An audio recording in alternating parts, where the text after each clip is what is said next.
We'll discuss regarding reasoned decisions, which is a part of natural justice.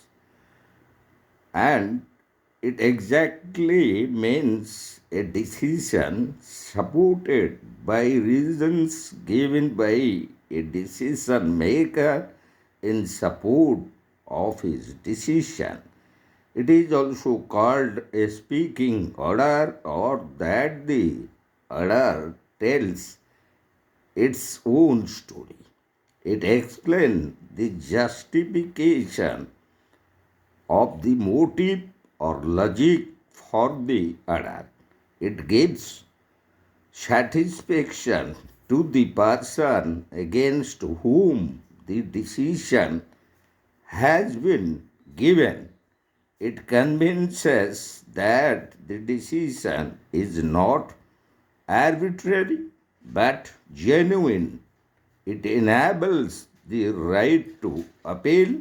It cautions the authority to act carefully and to apply his mind objectively to the facts and questions of law involved in the matter. It is a check in the abuse of administrative powers and to minimize administration on the part of the adjudicating authority. It introduces fairness in administrative action, and as Lord Denning expressed the very meaning of it, and as it was held in the leading case, Breen versus Amalgamated Engineering Union in 1971 by the Allhabad High Court, it was held to be one of the fundamentals of good administration. And as regarding its development in England, the Committee on Ministers' Powers in 1932 and the Committee on Administrative Tribunals and Inquiries Act 1957 recognized this principle.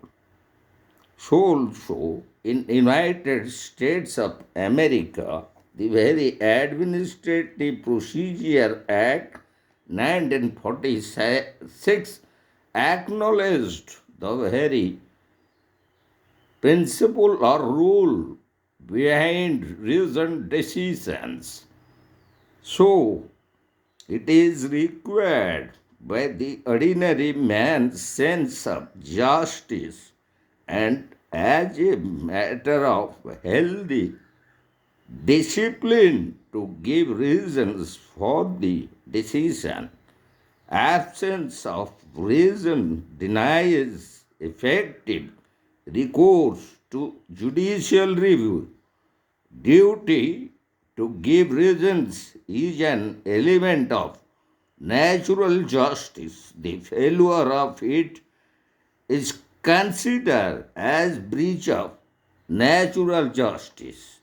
And exactly in the very Indian context as it is developed in India, this will discuss as the decision delivered in Maneka Gandhi versus Union of India in 1978, where the Supreme Court has expressed the view that a law which gives power to the administrative authority to take a decision affecting the rights of persons without assigning any reason cannot be said laying down a procedure which is just,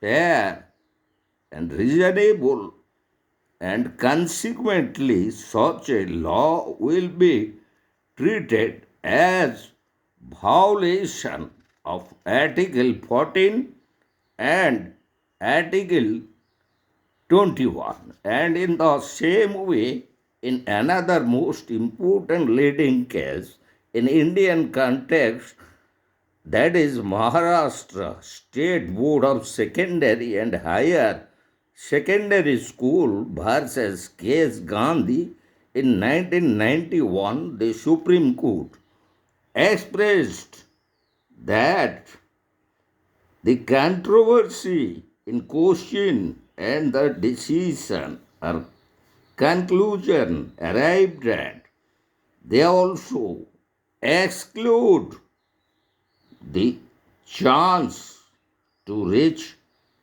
arbitrary, whimsical, or capricious decision or conclusion. The reason assure and involved support to the conclusion or decision reached. So, as we discuss regarding reasoned decision, which is a part or element of natural justice, we found there must be lack of arbitrariness, and also there must be the use of objectively your mind, and that in respect of the administrative authority while taking a decision, and such decision taken by the administrative authority must be supported by reason, and while delivering the judgment, the decision without the support of sufficient reason would be called as arbitrary and violative of the basic principles of natural justice. So, for the very satisfaction of the person to whom the decision has been given, there must be a lack of arbitrariness, and the very order must be genuine. And also, it speaks about the very logic behind the decision. So, in this way, it would be a check in the very abuse of administrative powers, and to minimize the very arbitrariness on the part of the adjudicating authorities, and that is the quasi administrative authorities. So, this very reasoned decision is one of the most important element of natural justice. And in our upcoming video, we'll discuss the certain important exceptions to natural justice.